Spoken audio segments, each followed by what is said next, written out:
chegar ao autor de um crime? Simples gotinhas de saliva têm ajudado a polícia em investigações no país inteiro. É que o material encontrado em cenas de crimes está sendo comparado com informações cadastradas no Banco Nacional de Perfis Genéticos, que armazena o DNA de criminosos condenados. Quer saber mais? Então nos acompanhe no artigo 5º de hoje. A Constituição Federal estabelece que ninguém pode ser obrigado a fazer ou deixar de fazer alguma coisa a não ser em virtude de lei. E foi a Lei 12.654 de maio de 2012 que alterou a Lei de Execuções Penais, incluindo a previsão de coleta de perfil genético como forma de identificação criminal.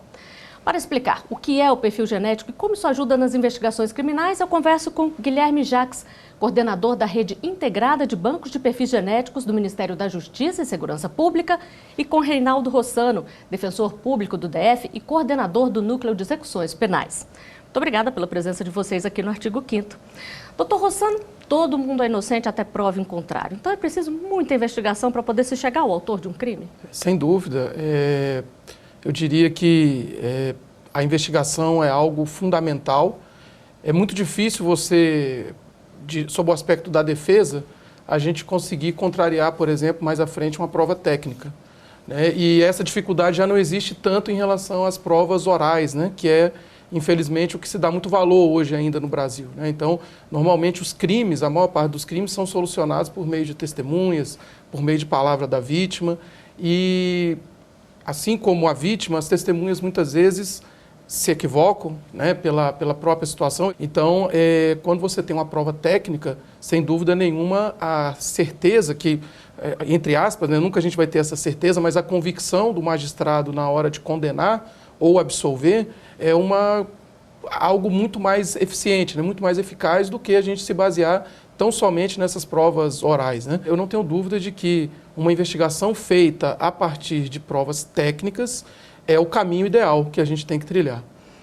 E é verdade que todo crime deixa vestígios, doutor Guilherme? Essa prova técnica vem desses vestígios aí?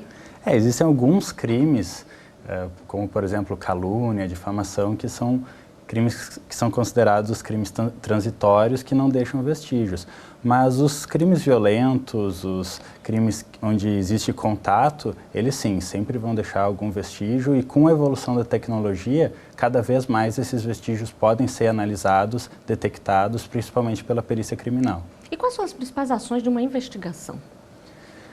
Bom, em relação à perícia criminal, tudo começa com o isolamento do local de crime, a perícia no local, que é feita por peritos oficiais que vão analisar aquela cena, vão coletar os vestígios. Esses vestígios coletados, eles têm que ser devidamente documentados, colocados em embalagens apropriadas lacradas, e isso normalmente então segue para um laboratório, no laboratório que vai ser feito o exame pericial daquele vestígio que foi coletado. Mas isso é apenas a parte pericial, a investigação como um todo, ela envolve vários outros aspectos, escutar testemunhas, hoje em dia tem muitas câmeras de segurança, é um procedimento bastante complexo e cheio de etapas que visa, no final das contas, chegar num esclarecimento do crime, né?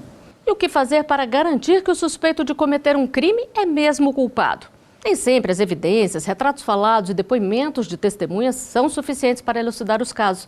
E aí que entra a ciência. A comparação de material encontrado na cena do crime com informações cadastradas em um Banco Nacional de Perfis Genéticos está ajudando a polícia de todo o país. Vamos ver a reportagem. Certificar a culpa de suspeitos por meio de provas colhidas do DNA é uma técnica usada pela perícia de países europeus desde a década de 80. Aqui no Brasil, a tecnologia é estudada desde 2004, mas foi em 2012 que a legislação brasileira determinou a criação do Banco de Perfil Genético com dados de condenados. A coleta é feita por um processo totalmente indolor e fácil de ser realizado, que é com o uso de um suave. Um suave nada mais é do que um cotonete grande e estéril.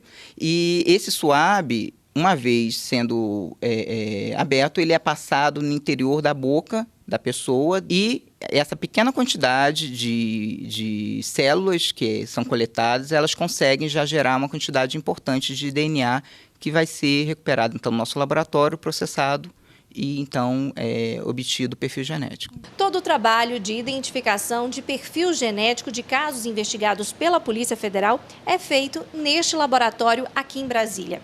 A tecnologia usada tem certificação mundial e o Brasil foi o primeiro país da América Latina a ser reconhecido por uma entidade internacional pela qualidade da perícia. Os dados são processados nesse programa de computador que é o mesmo usado pela Polícia Federal Americana, o FBI.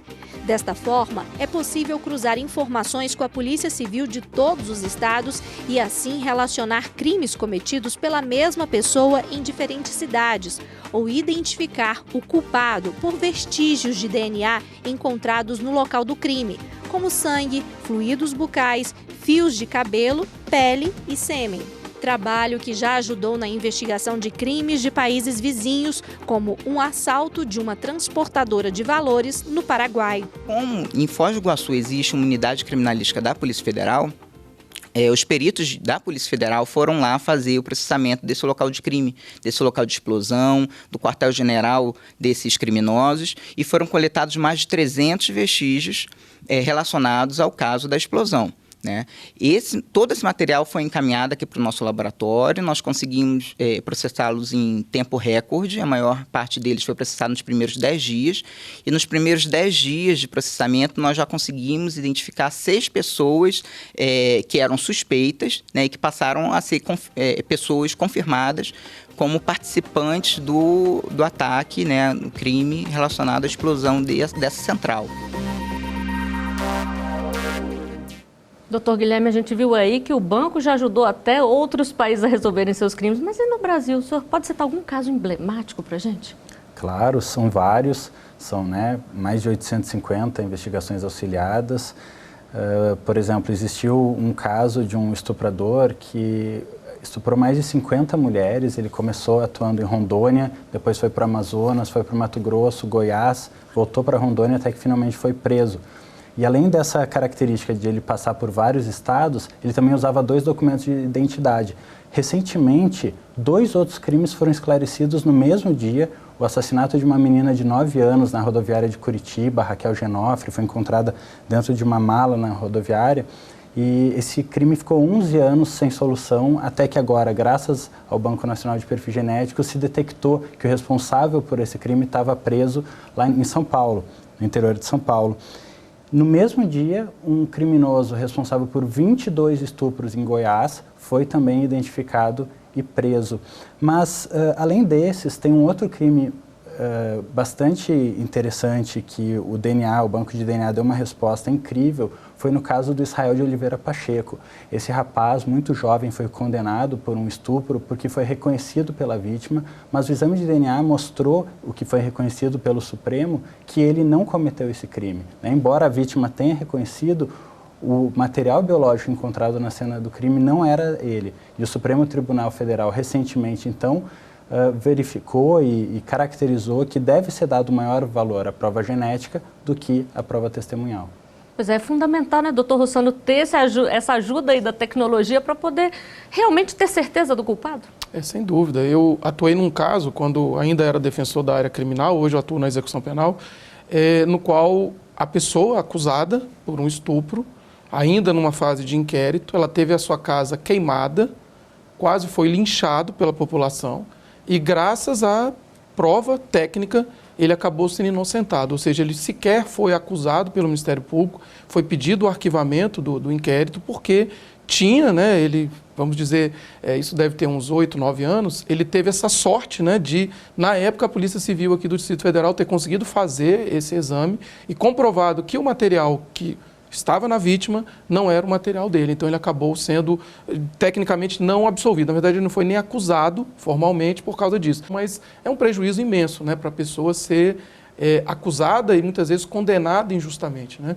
E normalmente os crimes que deixam vestígio são esses crimes contra a vida, crimes contra a dignidade sexual, como estupro, são crimes que trazem uma condenação normalmente alta, né? Então, a pessoa ser condenada por um crime desse, ser acusada por um crime desse, injustamente, ela acaba sofrendo um prejuízo imenso, Claro que existe a possibilidade de uma indenização por eventual erro judiciário, por esse tempo que ele ficou preso, né, injustamente, mas o valor é insignificante frente ao prejuízo que ele tem. Doutor Guilherme, o que diz a lei que criou o Banco Nacional de Perfis Genéticos? Quem pode ter este material coletado? São duas leis que foram modificadas, a Lei de Identificação Criminal e a Lei de Execução Penal. A Lei de Execução Penal prevê que os condenados por crimes hediondos ou crimes graves, violentos contra a pessoa, têm o seu DNA obrigatoriamente coletado. Mas na investigação, isso também pode ser feito, só que nesse caso depende de uma decisão judicial. O juiz precisa autorizar que o DNA de um investigado seja coletado. Então, nesse primeiro caso, depende da decisão do juiz, e nesse segundo caso, quando a pessoa já foi condenada, é obrigatório para esses crimes muito graves. E criminosos têm que autorizar a coleta de material genético? Esta é uma das perguntas que foi feita nas ruas. Vamos ver aqui. O criminoso pode se recusar a fornecer material para o banco genético? Doutor Rossano. Esse é um dos assuntos mais polêmicos, né, que nós temos. Entre as polêmicas, né, esse talvez seja o mais polêmico relativo à lei. Essa questão está submetida ao Supremo Tribunal Federal, se ele vai poder se recusar ou não, mas acredito eu que o Supremo vai acabar diferenciando as duas situações. A primeira situação é dessa pessoa que está sendo investigada, pessoa que está sendo ainda acusada por um crime. Acredito que a tendência é que essa pessoa possa se recusar a fornecer o material genético dele, uma vez que nós temos o princípio, né, que ninguém é obrigado a fornecer prova contra si mesmo. É o privilégio que nós temos, né, contra a autoincriminação. A outra situação já é para pessoas condenadas. Para essa situação de pessoas já condenadas, a tendência, na minha visão, é de que essas pessoas não possam se recusar a fornecer o material, porque elas já são condenadas. E, como foi colocado também, nesse caso de pessoas condenadas, não há necessidade de uma autorização judicial. Então, a própria autoridade custodiante, ou seja, o diretor do presídio, ele já está tomando, né, esse material genético dessas pessoas condenadas por esses crimes. A gente tem discussões jurídicas ainda sobre isso. Por exemplo, existem pessoas que estão presas, mas que ainda não foram condenadas em definitivo. E aí há uma discussão se essa pessoa que ainda é um preso provisório, se ela estaria incluída nessa situação, se ela já poderia ser submetida a essa identificação. Aqui no caso do DF, o juiz tem determinado e o tribunal tem ratificado essa posição do juiz, ou seja, mesmo presos condenados em primeira instância, mas que ainda não foram condenados em definitivo, eles estão sendo submetidos à identificação para aqueles crimes específicos, crimes hediondos e crimes praticados com violência. E por quanto tempo, doutor Guilherme, essas informações ficam armazenadas ali no banco? No caso dos investigados submetidos à identificação criminal, a lei estabelece que a remoção ocorra no prazo para prescrição do delito. Já no caso dos condenados, a lei não estabeleceu um prazo determinado para essa remoção. Então, para esclarecer melhor essa questão, o Ministério da Justiça submeteu ao Congresso Nacional o pacote anticrime que visa justamente colocar um prazo determinado, mesmo para o caso dos condenados. Bom, a gente faz uma rápida pausa, vamos a um intervalo e já estaremos de volta com mais Artigo 5º para você.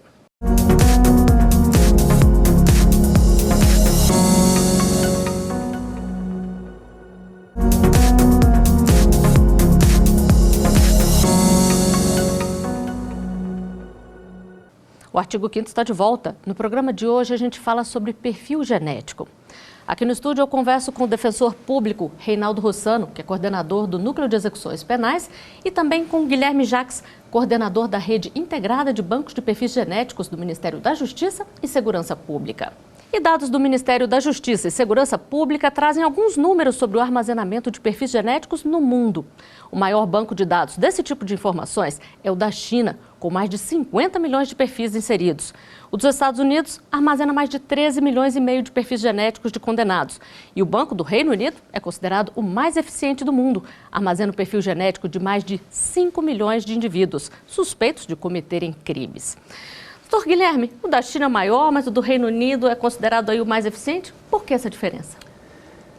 Tudo depende da proporção da parcela da população que está cadastrada no banco de dados. Como a população da China é muito maior... Difícil fazer frente, né? Exatamente. E aí a fração da população da China que está cadastrada é muito menor do que a da Inglaterra. Na Inglaterra, 8% da população já está cadastrada e, além disso, é uma população específica. São pessoas que tiveram algum envolvimento com a polícia, com a justiça e, por isso, foram cadastradas. Então, por isso que o Banco de Dados do Reino Unido, de fato, é um dos mais eficientes do mundo. Além disso, ele é o mais antigo, né? Ele foi criado em 1995. Então, a legislação já se aperfeiçoou várias vezes lá na Inglaterra.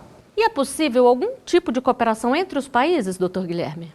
Sim, ela é feita. Por exemplo, quando caiu o avião da Air France aqui no Brasil, a maioria dos passageiros era da França, da Alemanha, e por meio da Interpol existe o intercâmbio de dados genéticos de forma padronizada entre os países. Então, a Interpol, ela é uma forma de comunicação entre os países também.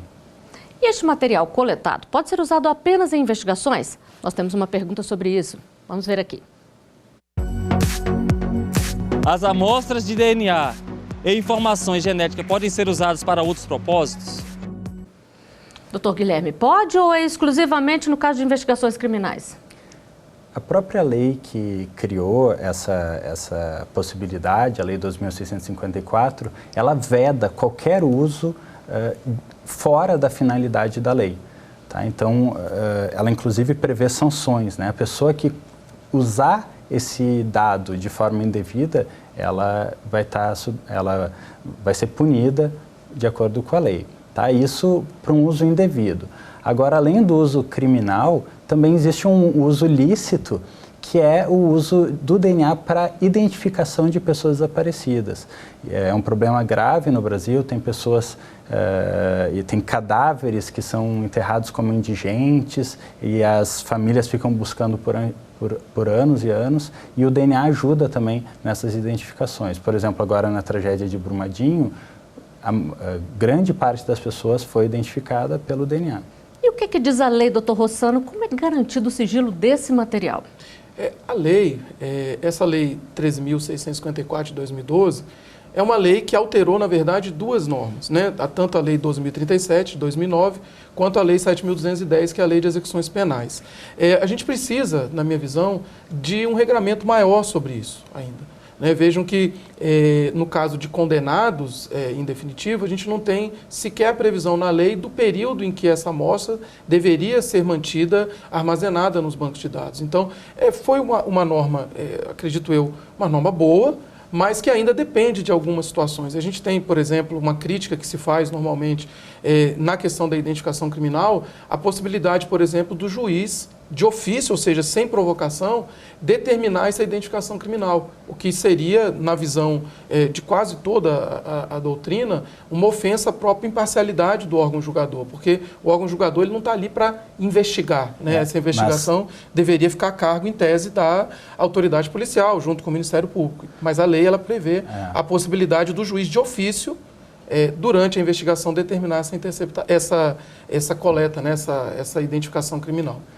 Mas esse dispositivo de que o juiz pode pedir a identificação criminal é um dispositivo que já existia na 12037. Ele não foi introduzido pela 12654. Sim, mas ela foi introduzida na parte da identificação criminal com o perfil genético, né? Então, assim, de fato é algo... A gente não vê isso na prática, é muito difícil a gente ver um juiz iniciando uma investigação, dizendo, olha, faz essa identificação que é bom para a investigação. A gente tem, né, as autoridades policiais, o Ministério Público para fazer isso, mas há algumas críticas, né, realmente em relação a isso. E na prática, quem é que pode ter acesso a essas informações do Banco Nacional? O acesso ao Banco Nacional de Perfis Genéticos é extremamente restrito, né? A própria lei coloca ele sob responsabilidade da perícia criminal, da perícia oficial. Então, são peritos cadastrados que são designados para operar esse banco de dados. Eles passam por um treinamento, são selecionados e existe um administrador. Cada banco de dados tem um administrador responsável por aquele banco. Isso ocorre tanto nas estruturas estaduais, que tem o administrador do Banco Estadual, e acontece também no Banco Nacional, no qual um perito criminal federal designado pelo ministro da Justiça fica responsável por administrar aquele banco. E vamos à última pergunta feita nas ruas para ser respondida pelos nossos convidados. Pode rodar. Duas pessoas podem ter o mesmo DNA? Caso isso aconteça, como provar a inocência? Doutor Guilherme, isso é possível?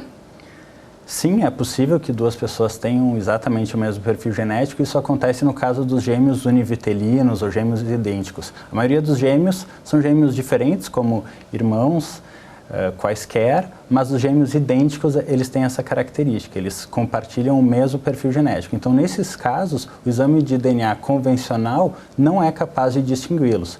Para distinguir, teria que usar outros meios de prova. Pois é, doutor Rossano, doutor Guilherme falou aqui de gêmeos e aconteceu um caso curioso recentemente no interior de São Paulo, que a polícia estava procurando um homem acusado de estupro e chegou até ele pelo DNA do irmão gêmeo que também cometia crimes. Isso mostra que a tecnologia cada vez mais é fundamental. E essa informação eu não sabia especificamente. Mostrando assim que a gente realmente precisa estar sempre ligado à área técnica, né? Não só a polícia, mas a própria defensoria, o próprio Ministério Público precisa ter esse conhecimento técnico, né?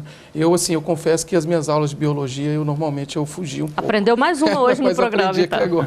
Mas é interessante e a gente tem realmente casos, não especificamente de gêmeos, né? Esse caso interessante, né, que você falou, mas a gente tem casos assim que irmãos estão cumprindo pena no lugar do outro irmão. Né? Então, eu imagino uma situação dessa específica, né? De um gêmeo, né? Que está cumprindo pena no local de outros gêmeos. Eu tenho amigos gêmeos, univitelinos, tudo. Vou passar essa informação para eles, porque é muito interessante, né, essa parte realmente. Mas a gente precisa caminhar muito ainda. Né? Vejam que esse número de crimes esclarecidos a partir da questão do banco de dados, a ideia, sim, é que a gente aumente bastante isso ainda. Cada vez mais, né? E os 852 a gente tem a certeza, né? Realmente foi essa pessoa que cometeu o crime. É isso que a gente deseja, né? Que de fato esse banco vá para frente, a gente resolva esses problemas jurídicos, essas discussões e que a gente tenha uma investigação, um sistema muito mais eficiente, muito mais eficaz. E você, acha importante esta iniciativa de criar um banco genético com material de criminosos? Pode ajudar a esclarecer muitos crimes? Vamos conferir juntos as opiniões. Pode rodar aqui. Muito positivo. Isso aí dá para ter certeza, né, quem realmente cometeu o crime, você achar mais fácil o delinquente, né? Eles incriminam uma pessoa que não é. De repente foi aquele ali, imaginou, pode ser que aquela pessoa, às vezes uma pessoa passou, viu, ele estava de camisa preta, não sei o que, aí vai atrás de alguém que esteja de camisa preta. Né? Isso não é o suficiente, né? E muitas vezes ocorre a injustiça. Eu acho que pode ajudar, sim. A possibilidade de dar certo vai ser grande, porque eles vão estar fazendo uma coisa que vai ser certo, porque as pessoas já vai direto no que cometeu o ato. Acredito que seja importante quando se investe na inteligência mais do que só na apreensão, que muita gente está presa, às vezes indevidamente, sem o devido julgamento, sem as devidas provas. Então, quanto mais inteligência, mais informações puder ter para que seja feito de uma forma mais justa, acredito que seja melhor. Quanto mais informação e investimento, melhor mesmo, doutor Rossano? Sem dúvida nenhuma. Eu tenho uma visão de um lado, né, do sistema, que é o lado da defesa, mas muitas vezes acontece de um estupro, a pessoa é presa em flagrante e o que é muito comum, aparecem várias vítimas, né, desse estuprador. E muitas vezes, assim, conversando, né, na defesa deles, eles negam, eles falam, não cometi esse aqui eu fui preso em flagrante, tudo. Então, se a gente tivesse essa possibilidade realmente de ter uma prova técnica, seria excelente. Há estudos, né, eu cito a questão das falsas memórias, né, porque a vítima que sofreu um crime, é evidente que ela está com a imagem daquela pessoa na cabeça. E aí, às vezes, olha, foi uma pessoa presa, um estuprador em determinado parque. Se você tem uma pessoa que foi estuprada naquele parque, muitas vezes, na imagem dessa pessoa, pode até surgir aquela pessoa que está presa ali e, eventualmente, não foi ela a autora do crime. Então, acredito que a saída é essa, não tenho dúvida nenhuma. Claro que você precisa de outros elementos, a investigação não se resume à questão do banco de dados, mas é muito importante, né? É muito importante essa questão. Pois é, doutor Guilherme, o objetivo é coletar aí cerca de 750 mil amostras de DNA nos próximos 3 anos, não é mesmo? Conta pra gente aí o que a gente pode esperar a curto prazo. Sim, o projeto de fortalecimento da rede integrada de bancos de perfis genéticos é um projeto prioritário do Ministério da Justiça. O objetivo é cumprir integralmente a lei, seja a lei atual, seja as mudanças legislativas que o pacote anticrime está propondo. A lei atual ela é muito restrita, ela apenas permite a identificação de pessoas que cometeram muitos graves, e a proposta do governo é ampliar esse rol. E se for possível ampliar esse rol, esse banco vai ser muito mais útil, muito mais crimes vão ser esclarecidos, a eficiência desse banco vai lá para cima. Então é isso que a gente precisa, que o Brasil realmente avance e que a gente possa buscar com essa tecnologia todo o potencial dela. Bom, e com essas informações, o artigo 5º de hoje chega ao final. Doutor Rossano, doutor Guilherme, muito obrigada por terem vindo até aqui. E eu agradeço também a sua companhia. Se quiser sugerir um tema, é só enviar para o e-mail que aparece na tela. Você também pode rever os nossos programas no site da TV Justiça ou acompanhar o nosso canal no YouTube. Até o próximo artigo 5º. Tchau!